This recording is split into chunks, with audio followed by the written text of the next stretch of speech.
The government, by the way, is trying to speed up the teachers' bill by not debating it. The Liberals say only the NDP and the teachers themselves are to blame if the dispute continues to keep your children out of school. But the opposition doesn't think that the Premier has a grasp of the issues, suggesting that Christy Clark may have lost control within the party. And the NDP may not be alone in that thought. Our legislature reporter Stephen Andrew has more.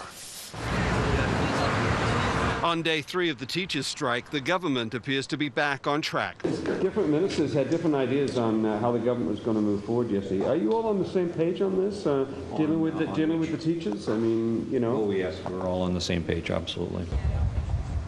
That's not how it was Tuesday. Some ministers said the teachers' pickets at government offices were illegal, but not the education minister. A significant break in ranks, considering the government's position that any illegal action by teachers would bring a quick end to their job action. But one day and a caucus meeting later... We're one team and it's all working very well. Are we? Is the whole caucus united on this? Absolutely, we are united. Everyone is firmly supportive of Bill 22. Yet there are still mixed messages.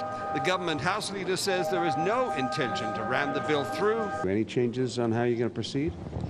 No, we're still going to let debate continue. And Premier Christy Clark, who now blames the NDP for delaying the teachers' legislation, hints the government could speed up the process to its inevitable conclusion. Will there be will there be other measures?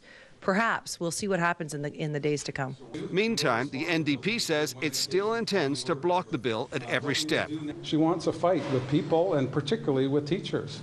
And she's 2 steps ahead of her House leader, and I think 5 steps ahead of her Minister of Education. The challenge, I think, for us in the opposition is trying to figure out just who's running the show over there. The Education Minister says one thing, and then the Premier goes off like a Roman candle and claims that we're obstructing and we're using tactics that we haven't even contemplated yet. And the NDP aren't the only ones who say that Christy Clark is losing control. 2 Liberal MLAs tell CTV News that behind closed doors, Clark does not have full control of her caucus. But senior government ministers say that is not the case.